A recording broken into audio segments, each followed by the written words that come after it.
toutes, bonjour à tous. Aujourd'hui, nouvelle vidéo sur la chaîne Le Garage PTS, vidéo qui va concerner une petite BMW. On est à nouveau aujourd'hui chez Beniscar pour présenter une BMW et pas n'importe laquelle des BMW. Non, ce n'est pas une BMW tuning, c'est une BMW série 3 E36 classe 2 avec le moteur 318 IS.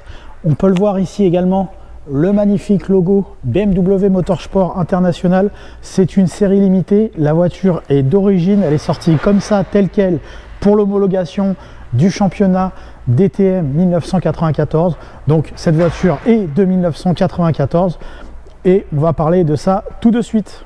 Dans un premier temps, cette voiture est mise à disposition par Beniscar. Il y a certaines voitures qu'on a déjà tournées sur la chaîne. Exemple, la Renault 11, vous l'avez déjà vue. Il y en a d'autres que vous n'avez pas encore vues, mais que vous verrez peut-être un peu plus tard. Beniscar, c'est les amis qui proposent à la vente des véhicules qui sont très souvent sympathiques, très souvent Youngtimer, qui sont même toujours sympathiques et très souvent Youngtimer.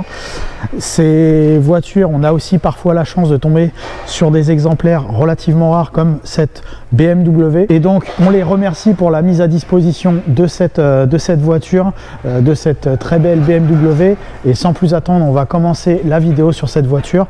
Donc la voiture ici, c'est déjà une E36, la E36, donc c'est le code châssis qui détaille la série 3. Donc la série 3 étant la berline, la petite berline de chez BMW, puisque au-dessus de la série 3, on a la série 5 puis la série 7. Et après, on a d'autres exécutions, d'autres types de carrosserie. Et donc la série 3 E36, donc c'est la première série 3 avec cette nouvelle face avant, ces nouveaux feux ronds englobés dans un optique carré. Donc c'est la série 3 et E36 est sortie en 1991. Elle remplaçait la série 3 E30 qui elle avait les fameux double optiques qu'on a déjà montré sur la chaîne, la fameuse calandre mythique toute noire avec les feux souvent jaunes et parfois blancs en fonction des années et des marchés. On avait deux types de feux et la série 3 E36 est donc sortie en 1991. Il y avait plusieurs types de carrosserie disponibles. On a déjà montré entre autres une break sur la chaîne et la version la plus pointue, la M3. Je vous invite à aller voir sur la chaîne les essais si ce n'est pas déjà fait, ou aller revoir si vous les avez déjà vus. Ça fait toujours plaisir de voir ce type de véhicule. Et là pour le coup, c'est la première fois sur la chaîne qu'on va montrer une E36 à moteur 4 cylindres. On n'en avait pas montré jusqu'à maintenant. On avait déjà montré une 4 portes sur la M3. Et donc celle-ci, c'est une version qui est très particulière puisque cette version là est sortie pour quelques marchés européens, français, allemands, belge, en Italie aussi il me semble, puis l'Angleterre, pardon, j'oubliais, aussi pour les Anglais. Donc à l'époque, l'homologation, donc pour faire des courses de type DTM, donc le DTM c'était le championnat de voitures de course très prisé dans les années 80-90, ça s'est un petit peu essoufflé depuis, où on avait besoin de faire des courses de voitures avec des berlines de production classique, agrémentées de moteurs de maximum 2 litres de cylindrée, et c'était des voitures donc qu'on pouvait, on va dire, dans l'idée, retrouver sur la route. Donc il fallait, pour créer une voiture de DTM, il fallait que la voiture ait disposé au moins d'un véhicule de production à minimum 2500 exemplaires et qui soit très proche, on va dire esthétiquement et techniquement, du modèle de course, partant de la base mécanique. On ne pouvait pas faire une classe 2 sur une 325 TDS par exemple. On était obligé d'avoir un modèle véritablement dédié à la commercialisation, d'où la création de cette 318 IS classe 2 BMW Motorsport International. Cette voiture est donc limitée à 2500 exemplaires dans le monde, et il y en a a priori 300-400 qui ont été réservés pour le marché français. Après, avec le jeu des destructions et le jeu des imports, peut-être qu'il y en a plus ou moins en circulation en France. Je pense qu'il y en a très peu en circulation aujourd'hui en France. Il doit y en avoir quelques dizaines, pas plus. Et donc c'est pour ça qu'aujourd'hui c'est un privilège de montrer cette voiture. Il faut savoir que là, la voiture présentée ici est dans configuration 100% d'origine. Elle est sortie telle quelle. Alors on va détailler ce qu'il y avait à l'époque dans cette voiture sur déjà la partie extérieure. Donc la coque en elle-même, c'est la même que sur une E36 classique conventionnelle. Simplement, donc ils l'ont habillée avec ce pare-choc avant Motorsport, donc type M3, avec les anti-brouillards intégrés. On peut voir simplement qu'il y a le rajout des deux petites lames en dessous de la protection en plastique. Donc on a droit à une double lame, donc qui est similaire à ce qui se faisait pour la course DTM. On peut voir également le petit rajout sur le côté. Donc ça, c'est des équipements vraiment spécifiques. On a également les jantes à 5 branches BMW en 16 pouces, chaussées en pneus de 225 de large. Donc on est sur de la voiture de compétition du début des années 90, donc forcément avec des pneus à flanc haut, mais à l'époque c'était des pneus considérés comme taille basse, hein, les 225-50. Là on est en 225-56, donc c'est la montre spécifique à ces versions classe 2 de 318 IS. On a donc le bas de caisse type M3, donc travaillé en soufflerie, donc qui est évidemment le même que sur les BMW M3. On a les rétroviseurs peints, mais pas les rétroviseurs M3, on a les rétroviseurs peints classiques, standard. On a les grosses baguettes avec le petit logo montré précédemment, Motorsport Edition. Ensuite, sur la partie haute de ces voitures-là, on avait le pare-brise qui était optionnel sur le E36 avec le double niveau de verre. Donc on avait le pare-brise teinté vert traditionnel et au-dessus, donc ça c'était une option. Mais sur la 318 classe 2, c'était systématique ce pare-brise avec la surface vitrée vert foncé sur la partie haute. Donc ensuite on continue, la même jante en 225 à l'arrière, le pare-choc arrière type M3 avec le petit diffuseur en bas, donc un pare-choc très stylisé hein, pour l'époque.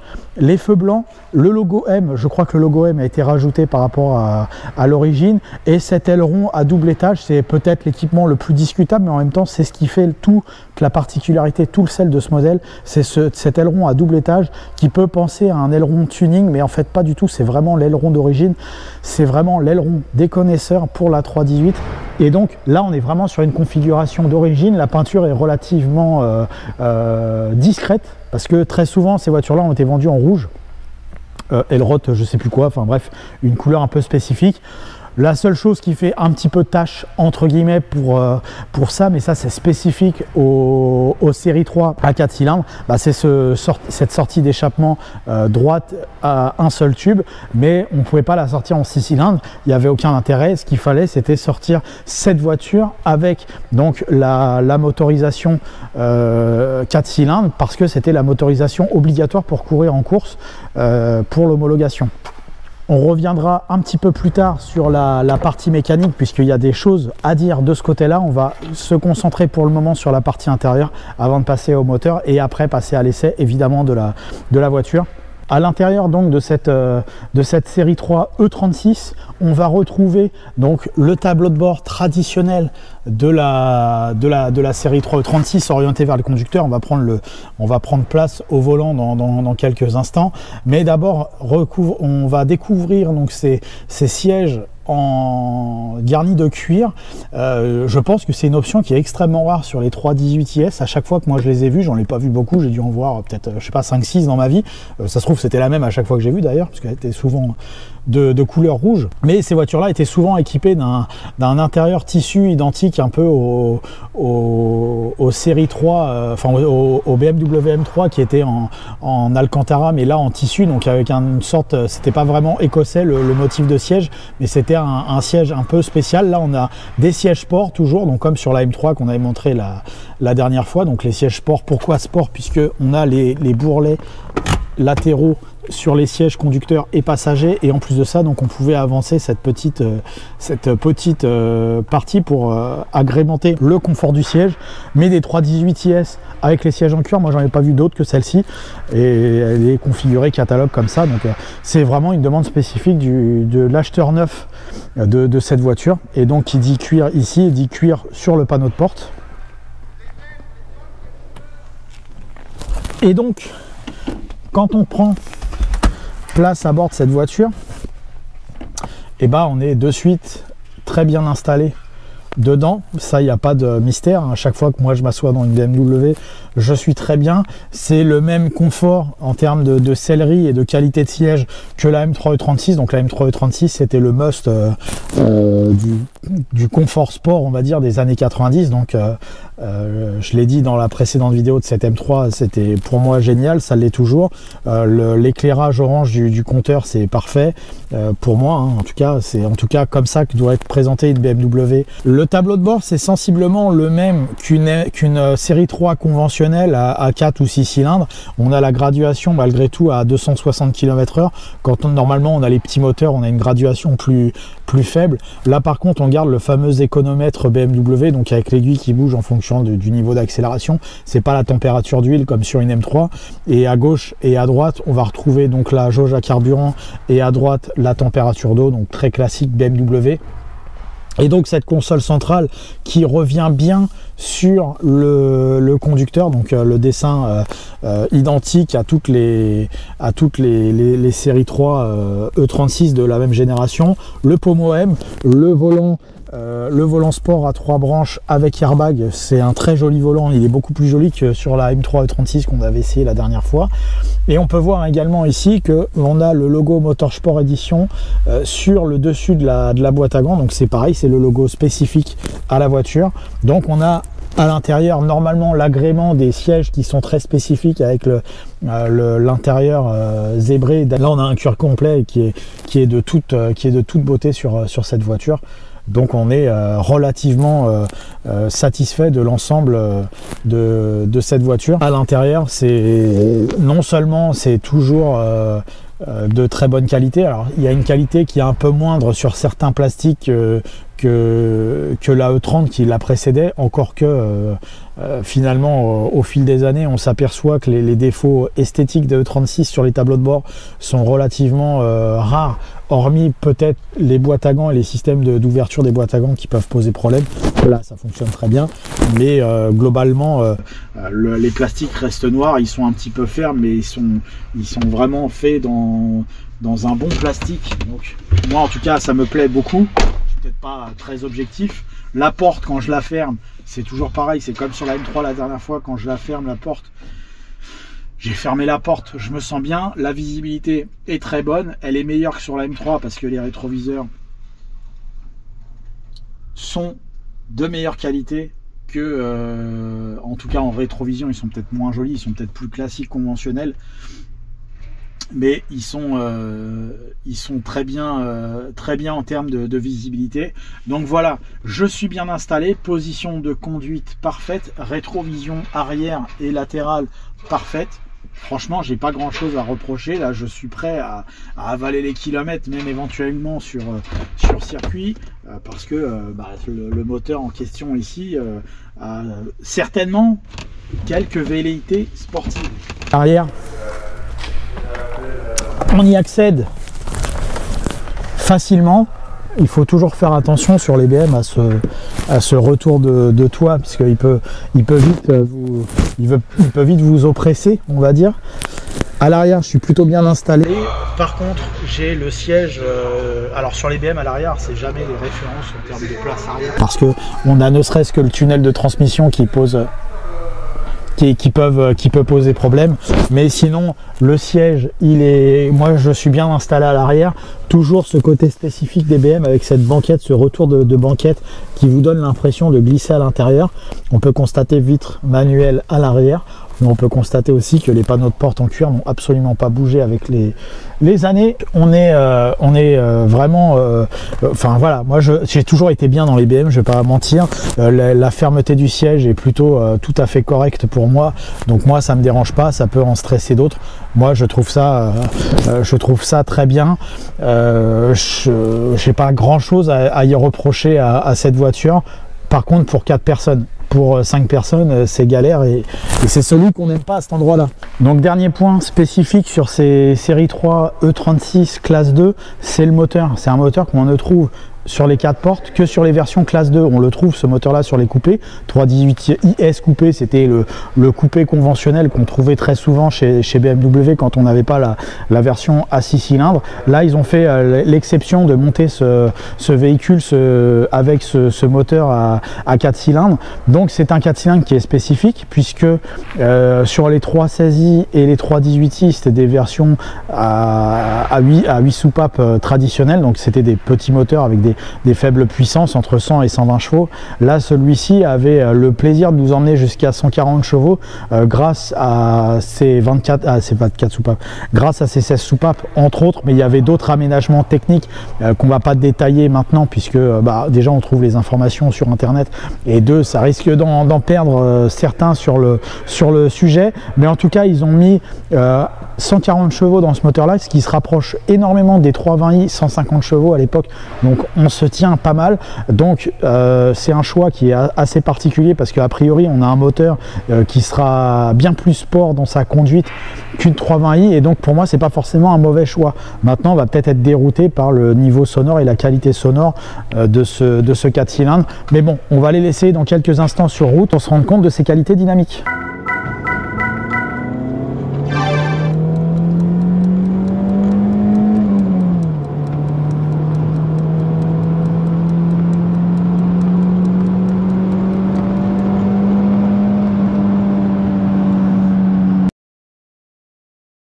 Donc nous voici, on va enlever ça, au volant de la 318 classe 2. Il fait un petit peu chaud, donc on va mettre une petite climatisation vu qu'elle fonctionne, on va en profiter.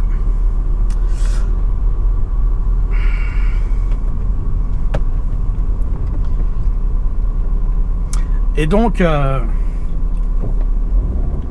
cette 318 là j'ai pas l'impression d'avoir affaire à une voiture de course en particulier. J'ai une voiture qui est extrêmement facile à conduire, plus encore même que la M3 essayée il y a quelques temps, et puis la 323 break que j'ai eu il y a ça devait être en 2000, j'ai dû l'avoir un an ou deux, autour de 2017-2018, par là, dans ces eaux-là. Enfin, vous l'avez sur la chaîne aussi, de toute façon, très vieille vidéo. Et j'ai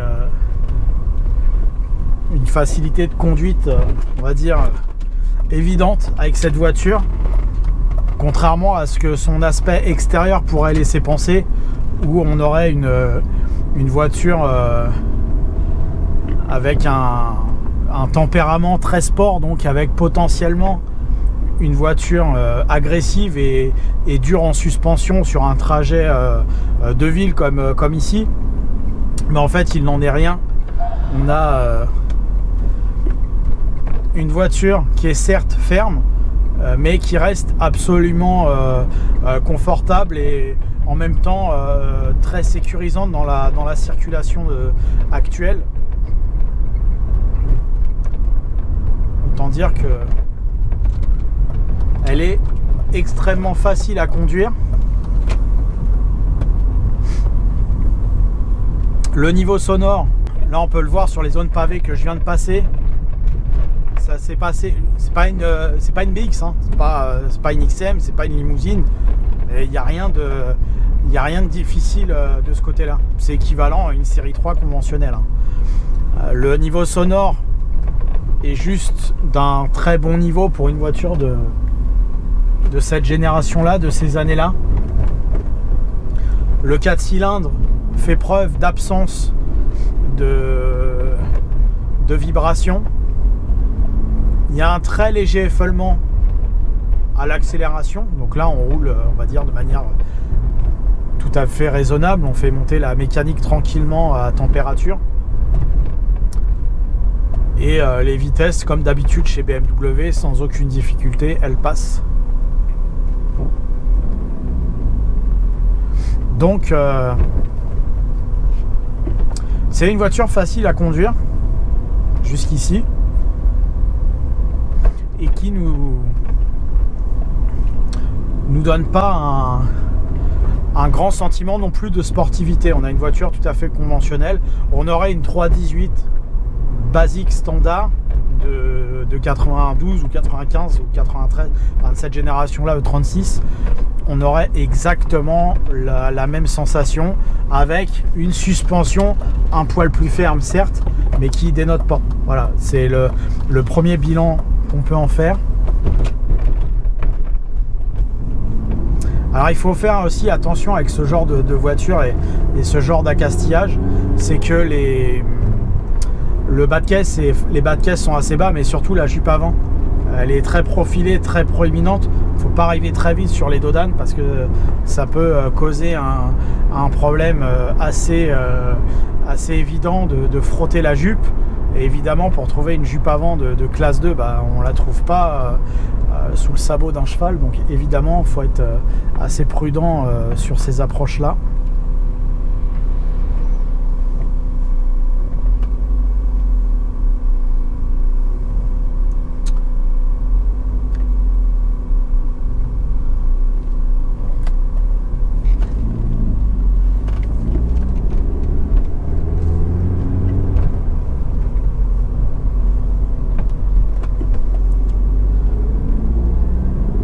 Donc le système de climatisation marche sans aucune difficulté. Là j'éteins la clim, j'en ai plus besoin.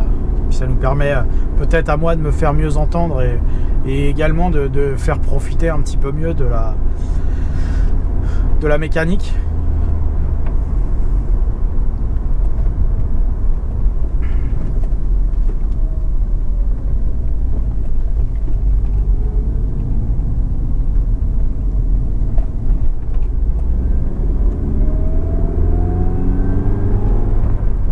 On sent qu'on a Par contre, on sent là, je commence à le sentir, le moteur multi-soupape à l'ancienne, donc assez creux à bas régime. Quand j'étais sur une utilisation très plus que raisonnable à bas régime et où je roulais à 30 à l'heure, j'avais pas la sensation de creux. Là, je commence à la sentir un petit peu. On sent qu'on est sur le multi-soupape à l'ancienne et on sent que c'est à bas régime, pas du tout l'agrément d'une BMW 6 cylindres traditionnelle. On a ce moteur assez faible et on sent qu'il par contre va demander à aller chercher des tours minutes supplémentaires pour profiter d'un agrément certain. Ça se traîne pas, clairement.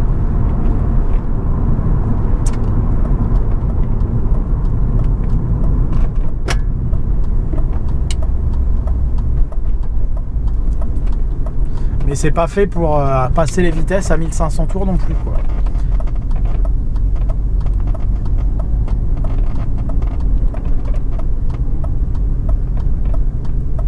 Je me tape un tour de rond-point gratos parce que je me suis trompé de sortie. Ça peut arriver même au meilleur.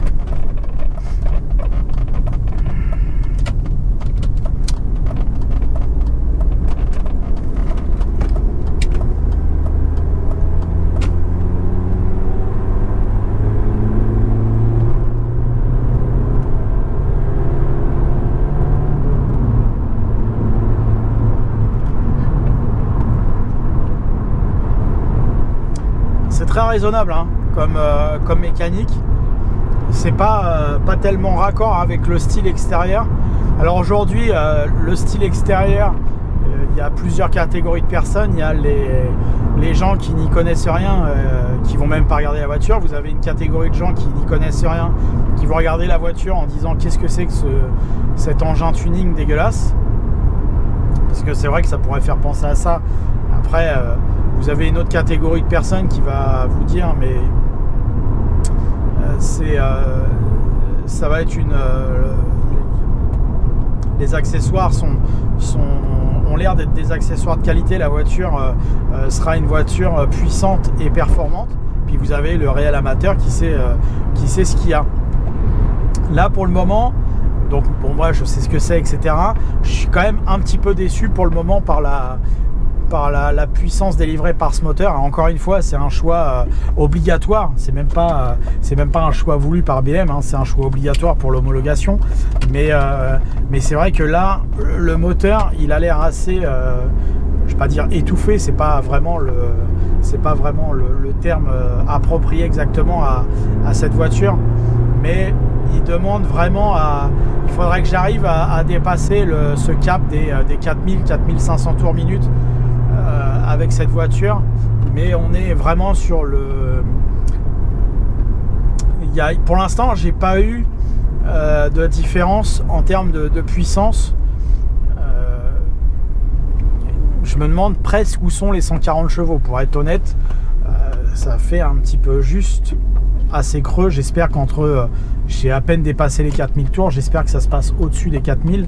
Sinon, c'est un petit peu, ce serait un petit peu décevant si la marge de progression du compte tour et la sensation que ça donne entre 2 et 4000, si c'est la même entre 4 et 6, c'est sûr que ce sera très décevant. Il y a peut-être par contre, mais bon, pour le moment, j'ai pas eu le temps de nous offrir mieux que ça pour le moment. Alors il y a autre chose aussi, c'est que là, au moment où je tourne la vidéo à l'instant, moi j'ai pas encore vu l'accélération de la voiture, alors que vous l'avez déjà vu. Donc là, moi je l'ai pas encore tourné, j'ai réellement jamais accéléré avec cette voiture comme on devrait accélérer si on en avait la possibilité. On est pris par tout au bout là-bas, on le voit certainement pas à la caméra, mais il y a un camion école, là, un mec qui apprend à conduire en camion, donc forcément on va vraiment lentement. Donc ça nous permet de profiter des autres qualités de cette voiture, hein, comme les sièges sport qui sont de bon goût et bienvenue sur cette voiture. J'arrive pas à voir si la diode est allumée là. C'est la diode de climatisation, puisque celle-ci donc a la clim bizone, mais l'ancienne clim bizone avec là, d'ailleurs je crois que c'était la même sur la M3 et elle n'avait pas la clim automatique, la M3.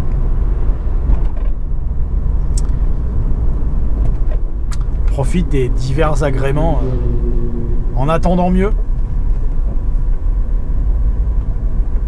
J'espère en tout cas.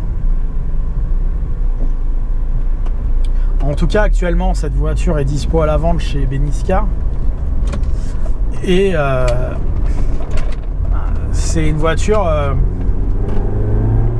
que je déconseille pas, hein.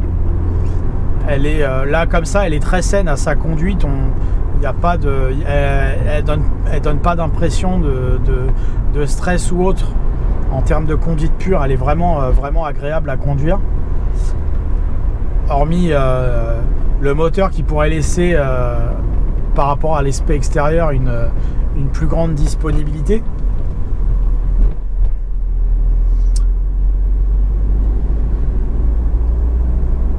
Mais la voiture en elle-même est très saine, donc ça c'est un point assez avantageux. C'est une origine France, c'est un point également très avantageux. Ah là là. On voit enfin le véhicule école apparaître.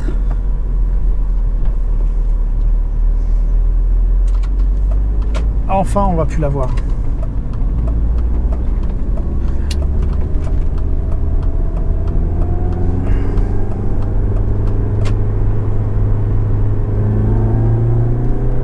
Par contre, quand on accélère un peu plus fort avec ce moteur, on a un niveau sonore qui s'élève, qui est un niveau sonore de bruit de 4 cylindres un petit peu sportif, sauce années 90. J'aurais quand même bien voulu accélérer un peu plus fort pendant cet essai, mais là vraiment on n'a vraiment pas de chance. Pourtant j'ai l'impression qu'il se donne avec sa Clio, hein.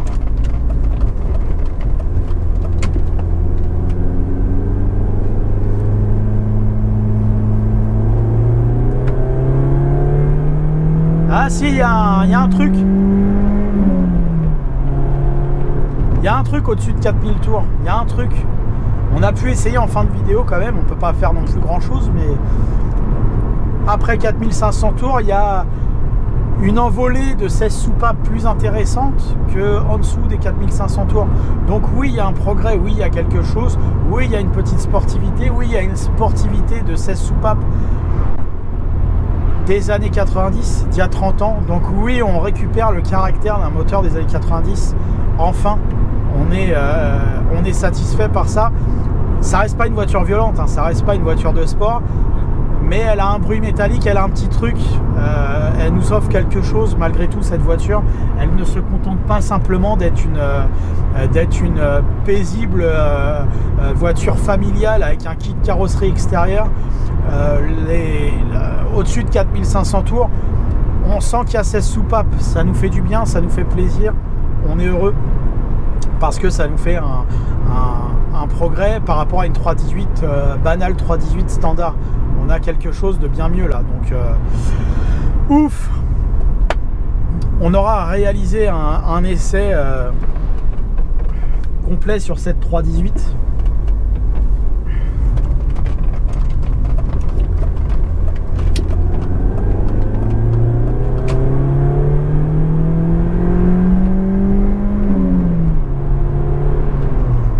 Oui, ça accélère, on est content.